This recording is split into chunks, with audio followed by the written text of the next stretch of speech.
Salut les Nins et bienvenue sur Käse Show. Aujourd'hui, je vous parle des Pessèbres. En avant, générique.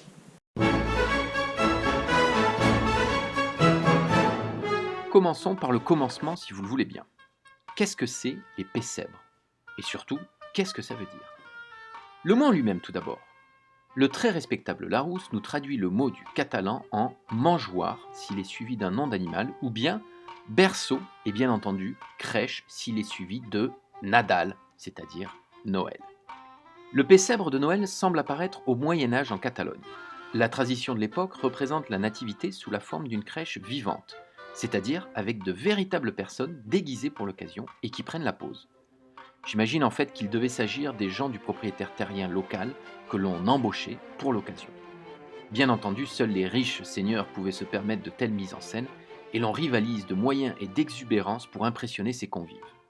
L'Église, qui souhaite une représentation plus simple et austère de la nativité, mettra fin à cette pratique qu'elle juge inappropriée.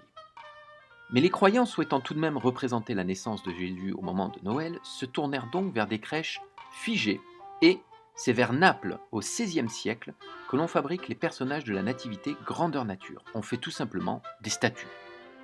La mode, si l'on peut la nommer ainsi, se propage le long de la Méditerranée, en Provence et en Catalogne. Au fil du temps, les statues se feront plus petites et deviendront des santons. C'est au XIXe siècle que l'on commence à voir apparaître cette tradition de reproduire la nativité chez soi avec des petites figurines. En Catalogne, le Pessèbre en mode crèche vivante revient à la mode et, en plus d'y représenter la nativité, on y vient souvent pour écouter des chants traditionnels catalans. Il faut comprendre et même accepter, je dirais, que le Pessèbre n'est pas comme une crèche traditionnelle comme on pourrait l'entendre, qui tendrait à représenter la nativité dans un décor plutôt désertique et oriental.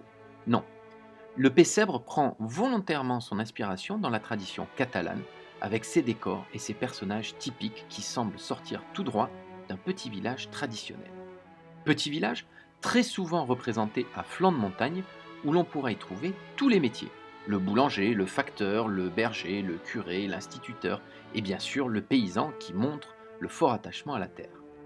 Attachement à la terre qui est représenté par un autre santon particulier et unique en son genre dont je ne pouvais pas manquer de vous parler. Car qu'est-ce qui authentifie un véritable Pessèbre? C'est bien la présence du discret mais très célèbre Caganer. Les images parlent d'elles-mêmes, mais il est néanmoins intéressant de comprendre comment un tel personnage se retrouve là. Tout d'abord, le Caganer, souvent représenté en paysan traditionnel avec sa baratine, est plutôt caché.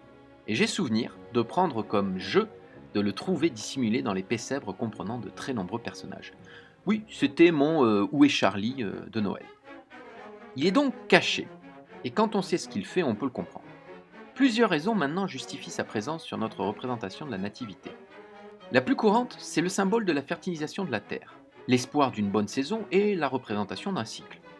Il y a ensuite d'autres hypothèses, mais étant donné qu'il est aujourd'hui impossible de retrouver la véritable origine de notre Caganer, on suppose. On suppose donc qu'il peut symboliser l'humilité et la simplicité de la naissance de Jésus, mais aussi et plus probablement comme une farce et un trait d'humour qui pourrait même aller jusqu'à l'irrévérence païenne qui expliquerait pourquoi on le cache. La mode du Caganer est immense en Catalogne Sud et des boutiques lui sont entièrement dédiées. On compte des milliers de versions car aujourd'hui, ce sont les hommes politiques, les sportifs et les artistes qui sont représentés. On dit même qu'avoir son propre Caganer est un synonyme de grande popularité. Refermons cette parenthèse qui nous a ramenés sur Terre et même un peu plus bas pour revenir au Pessèbre de notre époque. À Perpignan, c'est bien entendu au parc de San Vicens qu'il faut se rendre pour admirer chaque année une superbe représentation et une parfaite définition de ce qu'est le Pessèbre catalan. Mais comme je le disais plus tôt, il y a aussi des groupes et associations qui tournent dans les églises du département pour y chanter et représenter les traditions catalanes de Noël. Je pense bien sûr à la pastorale d'Illy-sur-Tête devenue l'Estudiantine en 1972.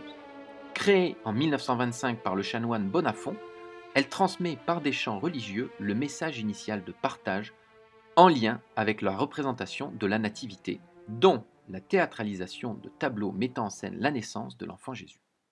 Et bien voilà les hits, c'est tout pour aujourd'hui. J'en profite pour vous souhaiter un très joyeux Noël à vous et à vos familles, mais surtout à vous remercier à tous pour vos commentaires, vos encouragements qui me motivent à continuer de produire des vidéos. Je vous dis à très bientôt. Boun Nadal, Fin Saviat.